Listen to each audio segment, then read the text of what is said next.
on this case one, we're talking about session slowness as it's reported at some of our facilities. So this particular case, half of our hospitals in the Las Vegas market in Nevada were reporting that the system was extremely slow. Clinicians were being kicked out of the system. If they disconnected and tried to reconnect, they wouldn't be able to reconnect. So that was 3 major hospitals in one market with literally thousands of users in that market, severely impacted. So whenever we have severe disruptions in our service like that, we go into a troubleshooting workflow process here. Probably fairly typical for most Cerner clients. We open a service request with the IRC, and we reported to them that we have 3 hospitals down, that we think it's some kind of connectivity issue. So we, as usual, let Cerner try to work that issue for the first half hour. If we don't get resolution within that first 30 minutes, we start up a bridge line between my team, our networking team, and the CenterWorks team. And we all start to use a variety of monitoring tools and applications to try and troubleshoot what's going on.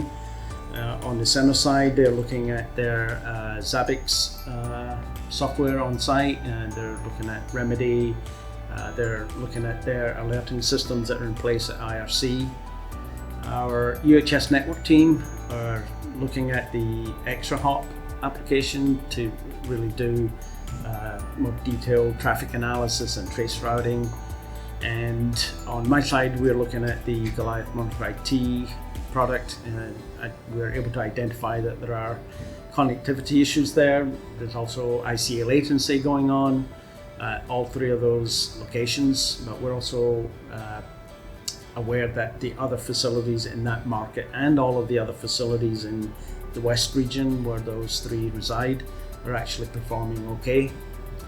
So between these 3 teams, the collaboration that's going on there helps to pinpoint the root cause to a riverbed device at a network distribution center in the Las Vegas market. This is a site that's actually remote from those 3 facilities. And it turns out that riverbed device had some updated settings made to it by the riverbed vendor, and that caused some routing issues for the 3 hospitals that actually route through that building. So once that root cause had been identified, we are able to share that with Cerner and bring to an end their ongoing investigation. Something certainly they appreciate, to be able to get off of their looking at their systems and get back to doing the other work that we so badly need them to do. And within the Goliath system, I keep on monitoring that to see that the change that was backed out by the riverbed technician actually resulted in reduced latency and improvement in the connectivity for the users. So once I see that everything returned back to our baseline normal screenshots and views that we see, we're able to let the SR be closed at the IRC. So that was something that was resolved in around an hour. That typically would have dragged on for many hours in the days before we had Monitor IT. And having ExtraHop as well in that mix really helped as well. So these are the kind of views that we will see in Monitor IT when we have a performance issue going on in the system. We can easily see that we have ICA latency going on, showing session slowness there on that first upper left area of the slide. We also see in the next slide that the next graph there's some ICA run time that's really spiking up around 18,000 milliseconds.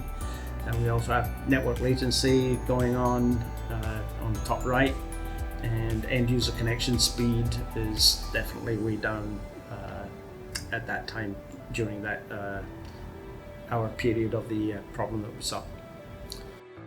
Yeah, and we also collaborate fairly tightly with Cerner as well, and actually give them links to these screens as well, so they can actually see it themselves. They're not worrying that you're giving them bad information, and you've got a live view, and they look at that top left, you can see. So it's definitely useful, and we actually share those same screens with our facilities as well. So it's a very distributed system for us.